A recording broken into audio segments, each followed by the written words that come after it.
First the train from London to Liverpool, then a short trip to the docks where I boarded the ferry to Dublin, then the long train ride through Ireland to Belfast.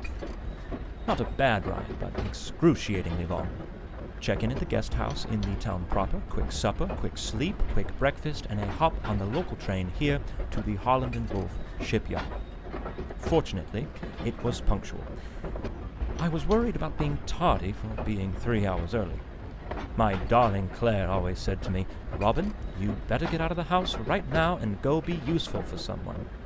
She always did lovingly encourage me to show up for work early and give my best effort.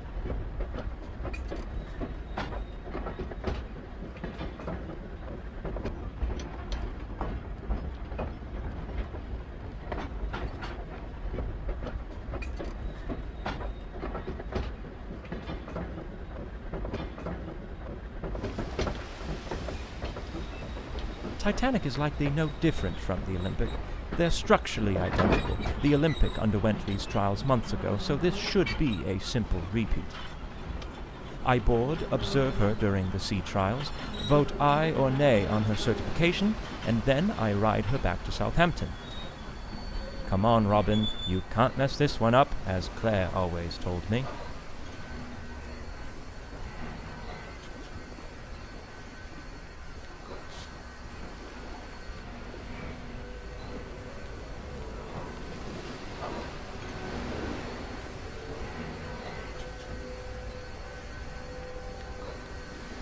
Let's look at the positive. The weather broke, and now I've been given the opportunity to board the Titanic advance of the trials. This gives me a bit of time to really admire the beauty of the ship before I have to scrutinize every last aspect of her functionality.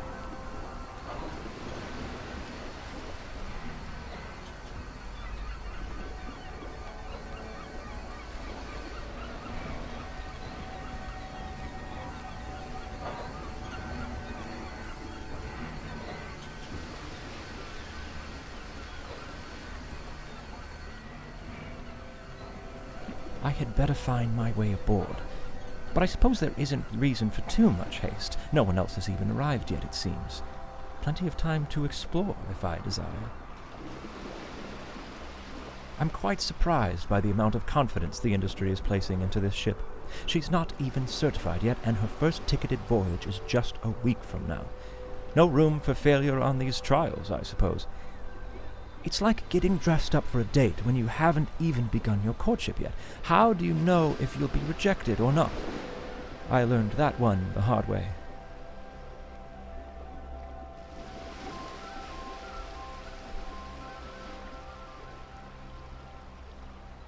Belfast Lough is beautiful, with the hills around it and the morning fog. It reminds me of what I always imagined Puget Sound would be like. A man sure can make a living out in Seattle, if he can hold off the plague.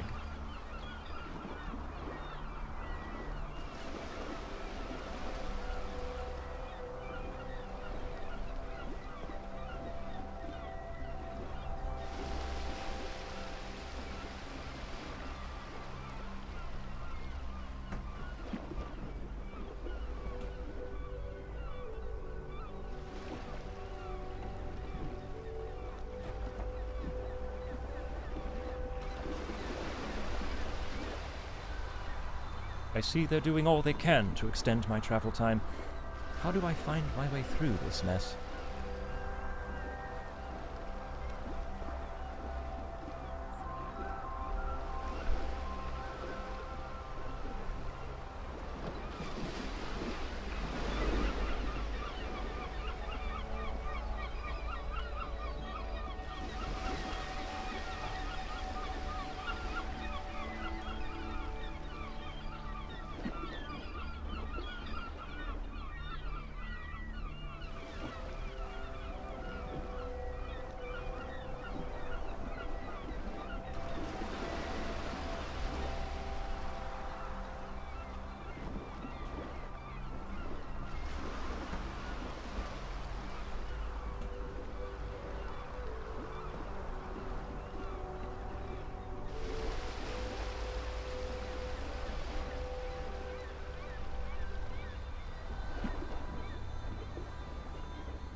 Another dead end in life.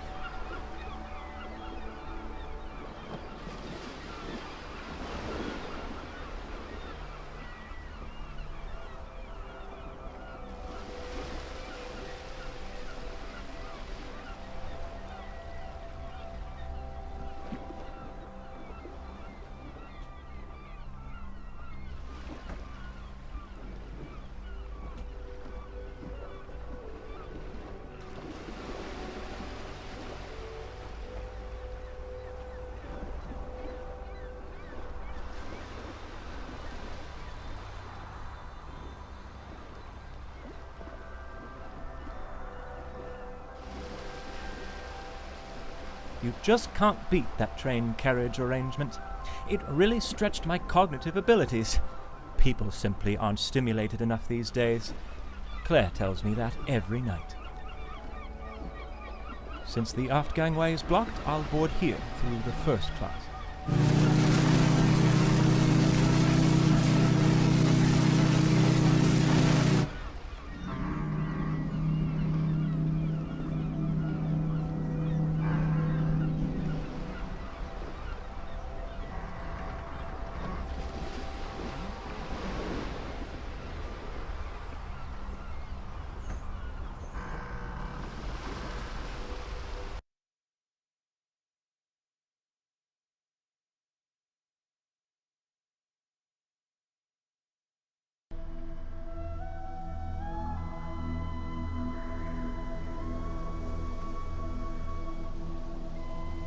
Most first-class spaces should be accessible at the moment, but I may be able to venture down to third class for a spell through Scotland Road on E-Deck. I believe I'm boarding before anyone else. Robin, right now you're the most handsome man on the Titanic.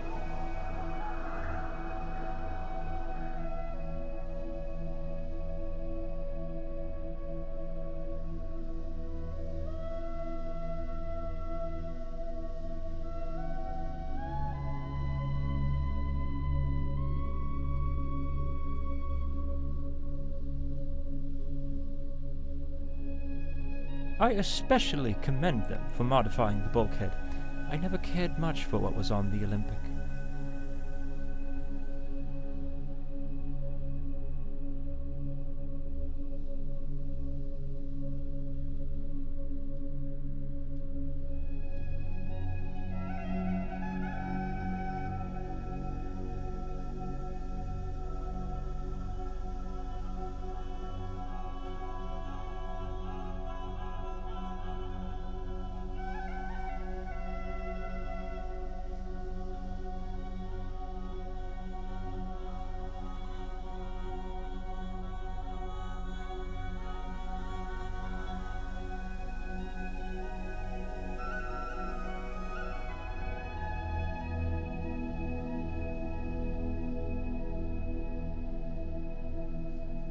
I shouldn't venture too far on deck.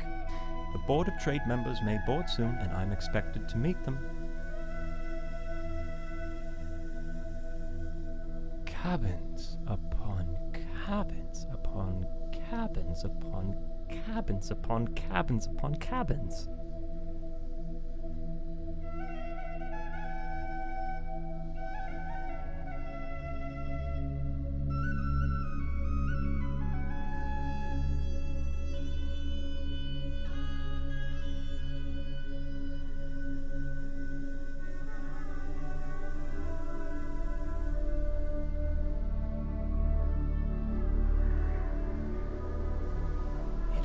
Does remind you of Paris, though excepting the smell of overflown sewage. Wonderful memories are coming back to me of that city.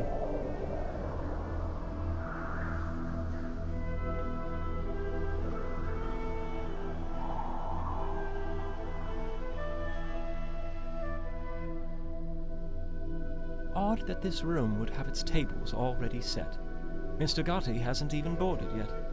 Oh well, top marks for presentation.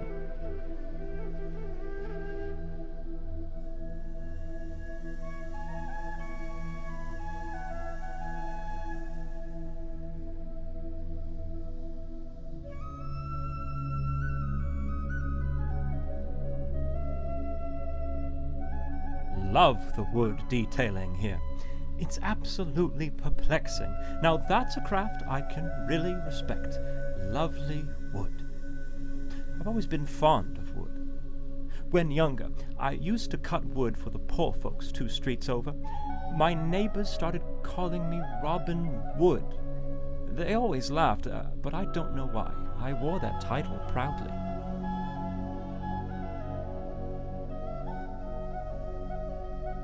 I suppose this won't be open anytime soon. A shame. I would enjoy nothing more than a cup of tea and to sit with a book in the lounge and, well, lounge.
I'd hate to be quartered back here in such a cramped cubby, the walls bearing down on you like all the troubles, hopes, and deepest desires you dare not dwell upon. A nice Arabian motif with cooling colors as passengers relax after their time in the baths. But what a poor state these workers left it in.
This is glorious. You can near well see half the length of the ship in this corridor.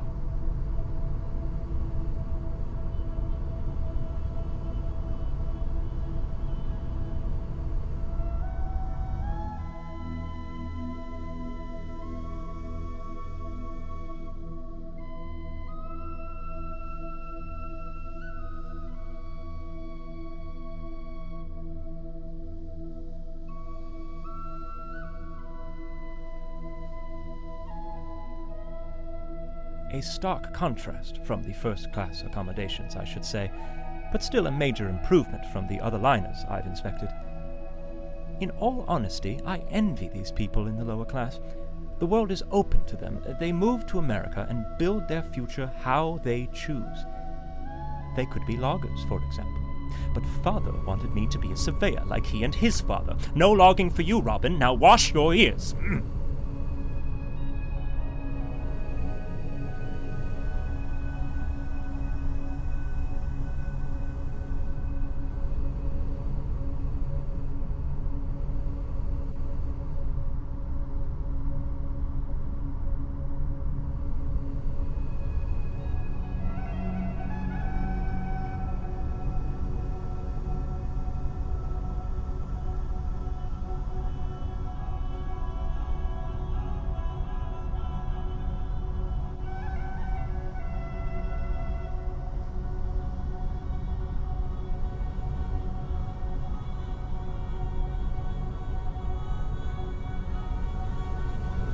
Oh dear, the door is open. Perhaps I'm not supposed to look in here, but I can't pass up this opportunity for a little adventure. Oh, if Claire were here now to see me being so daring. It's quite hot here. Where are the workers, though? Well, I suppose they're likely firing up the other boiler rooms.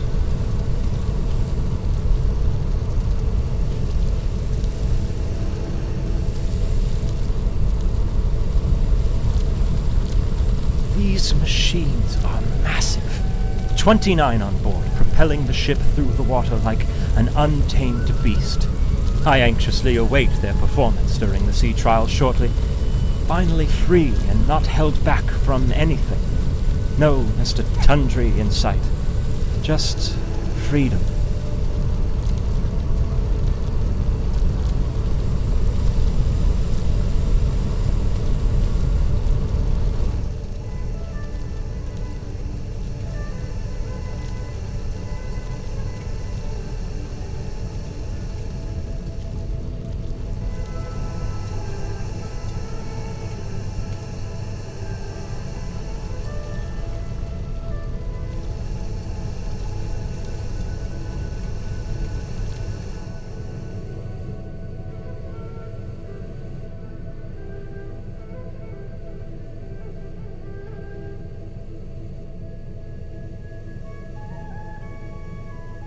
How by Edward did I get myself here?